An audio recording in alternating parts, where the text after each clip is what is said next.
ये तुम्हारी गलतफहमी है कि तुम्हारे दूर जाने से या कांटेक्ट खत्म करने से ज़रार तुम्हें भूल पाएगा।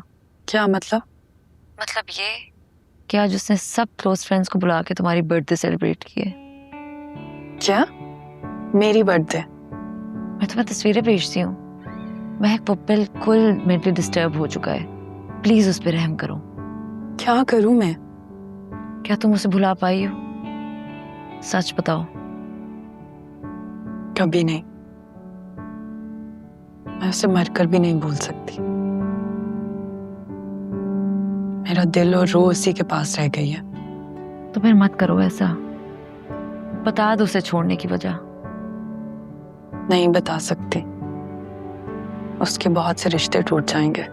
और वो जो खुद टूट रहा है, तुम टूट रही हो। महक प्लीज का कोई सोल्यूशन निकालो, वरना ना वो रहेगा ना तुम, सिर्फ पछतावे रह जाएंगे।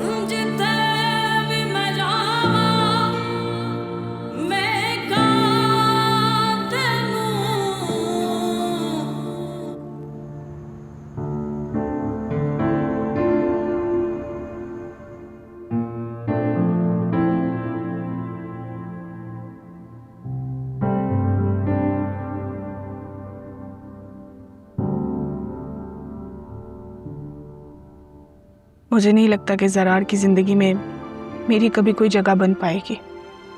उसके दिल में सिर्फ महक और सिर्फ महक की मोहब्बत है। क्या करूं?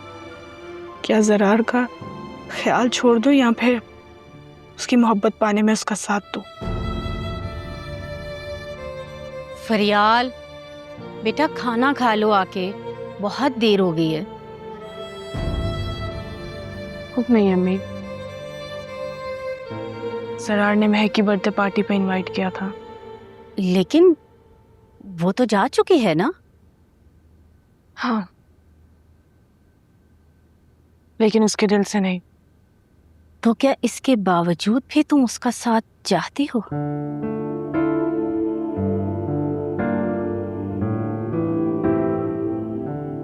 नहीं,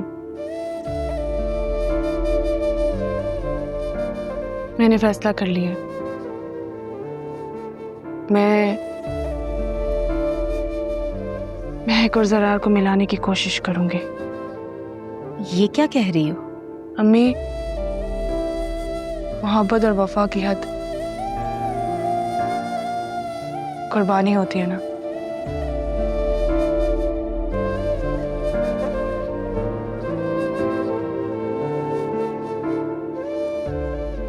मुझे महक और ज़रार के लिए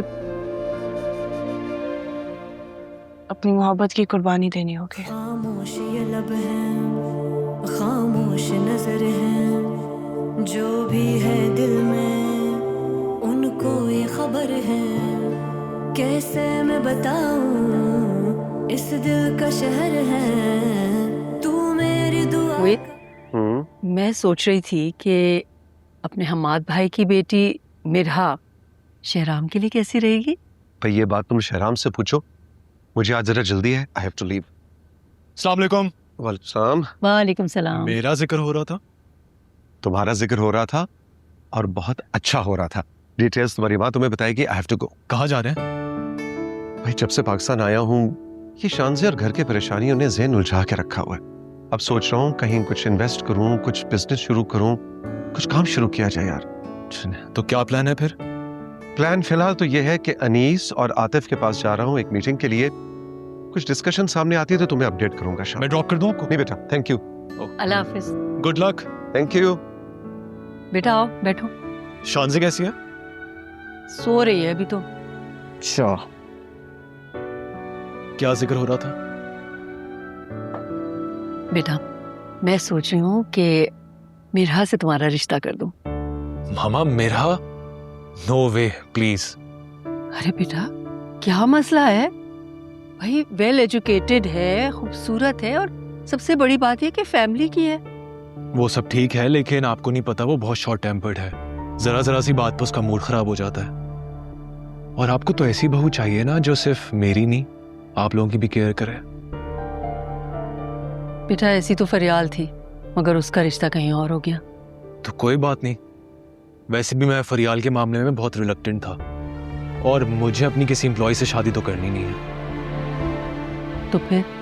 तो फिर ये कि आप मेरी टेंशन छोड़ें, आप बस शांति का ख्याल रखें।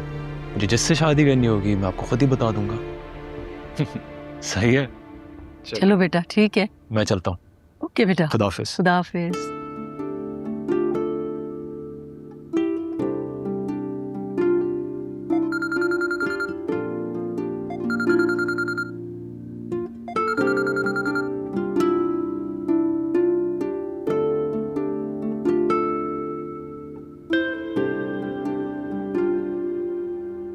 अस्सलाम वालेकुम ताई अम्मी, कैसी हैं आप? वालेकुम अस्सलाम। सिद्रा, मेरी बेटी कहाँ हो? खुश हो ना? जी जी ताई अम्मी, मैं दरअसल फरियाल आप ही को कॉल कर रही थी। उन्होंने पिक नहीं किया तो इसलिए मैंने आपको कॉल कर ली। खैरियत है? जी जी, सब खैरियत है। मैंने बस पूछना था कि शहराम भाई की ममा आई है आपकी तरफ? नहीं तो क्यों, उन्होंने आना था? जी, वो दरअसल फरियाल आप ही के लिए शहराम भाई का प्रपोजल लेके आना चाह रही थी। उन्होंने नंबर भी लिया था मुझसे। वो तो बहुत एक्साइटेड थी आने के लिए। मैं पूछती हूँ उनसे। नहीं नहीं बेटा, पूछो मत, अच्छा नहीं लगता। अगर उन्होंने आना होगा तो फिर वो खुद ही आ जाएंगे। जी ठीक कह रही हैं आप। अच्छा सुनो, अभी ना फरियाल से इस बारे में कोई जिक्र मत करना। जी ठीक है ताई अम्मी, मैं नहीं कहूँगी। अपना ख्याल रखना। अल्लाह हाफिज।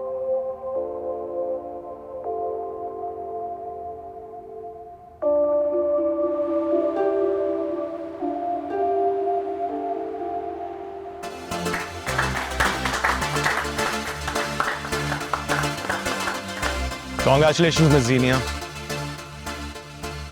हमारी कंपनी और हमारे स्टाफ की तरफ से आपको बहुत बहुत मुबारक हो। Thank you. Congratulations. Thank you. Thank you so much. मुझे उम्मीद है कि आप बहुत जल्द शोहरत की बुलंदियों को छू लेंगी। मैं अपनी सक्सेस का क्रेडिट आपको और आपकी कंपनी को देना चाहती हूँ और मैं चाहूँगी कि इस सक्सेस के सफ़र पे आप हमेशा मेरे साथ रहें।